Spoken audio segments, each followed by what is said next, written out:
ижил огтлогдсон конус бага суурьаар нийлүүлсэн бөгөөд биетийг зурагт үзүүлвэ гэж чинь. За энэ нийлмэл биетийн нийт өндөр нь 6 см ба суурийн диаметр нь 30 см. Их суурийн диаметр нь 40 см бол эзлэхүүнийг олё гэж чинь. За наад нь төсөөгийн харьцаа ашиглан конусын өндрийг нийт өндрийг олох юм байна. За хэдүүлээ нэг тэмдэглэгээ хичээ. Доод суурийн радиусыг RB гэж. За энэ нь 20 см. За дээд суурийн радиусыг хэдүүлээ. Радиус нь болохоор AT гэж. Энэ нь болохоор биднэрт 15 байна гэсэн. Диаметр нь 40 гэдэг чинь 20, диаметр нь 30 гэдэг чинь радиус нь 15 байна гэсэн. За бид хэдүүлээ.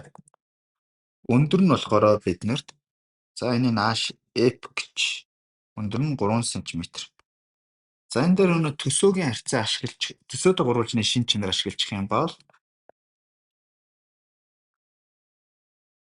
RT болох нь RB. За энэ хэдүүлээ нийт өндрийг нийт конусын нийт өндрийг болохоор том А шатдаг чинь. Тэгвэл жижиг дүрсийг том дүрсэд харьцуулна гэдэг чинь нийт том дүрсийн өндөр чинь болохоор биднэрт H байгаа. Жижиг конусын өндөр нь болохоор том H-аас асах нь огтлогдсон хэсгийн өндөр буюу 3 гэсэн. За энэ харьцааг бичих юм бол эн чинь үлээ эн чинь 15 шүд 15-ыг хуваах нь 20 болно гэсэн үг. За энэ чинээс H-ыг олчих юм бол H тэнцүү 12 см. Нийт өндөр нь. За тэгсэн чинь жижиг конусын өндрийг олох хэрэгтэй. Жижиг конусын өндөр нь болохоор том өндрөөс энд байгаа огтлогдсон хэсгийн өндрийг хасах буюу 12-оос 3-ыг хасаад энд биднэрт 9 см байна гэсэн. Ингээд А биднэрт 9 гэж автж байна. За хэдүүлээ тэгвэл жижиг конусын за хоёр дахь өгсөн нөхцлүүдийг ашиглан жижиг конусын эзлэхүүнийг олох тийм ээ. Жижиг конусын эзлэхүүнийг олъё. Жижиг конусын суурийн радиус нь 15 см, өндөр нь биднэрт 9 см. За тэгвэл конусын эзлэхүүнийг олох юм бол B тэнцүү 3-1-ийг үржигдэх нь PR квадрат үржигдэх нь H үүсдэг.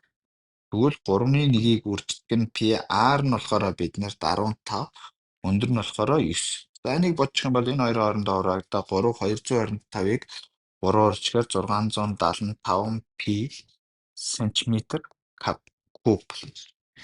За одоо энэний дараа дээрхтэй адил том конусын эзлэхүүнийг олж нийлмэл биетийн эзлэхүүнийг тооцоолох гэж байна тийм ээ. За сийдэн. Эхлээд том конусын эзлэхүүнийг олъё. Том конусын радиус нь 20 см, өндөр нь болохоор биднэр чинь 12 см гэсэн.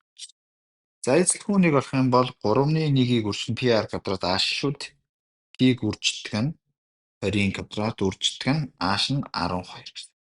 За энд үржүүлээ хураачих юм бол энэ хоёр хурагдаад энэ 404-ийг үржихээр 1600 p см куб болно гэсэн. За ингээд энэний дараа нийлмэл биетийн эзлэхүүнийг олох юм байна. За огтлогдсон конусын эзлэхүүнийг олъё. За огтлогдсон конусын эзлэхүүнийг олох юм бол за нэг том гэж энийг жижиг гэж. Том конусын эзлэхүүнээс жижиг конусын эзлэхүүнийг хасж чадна.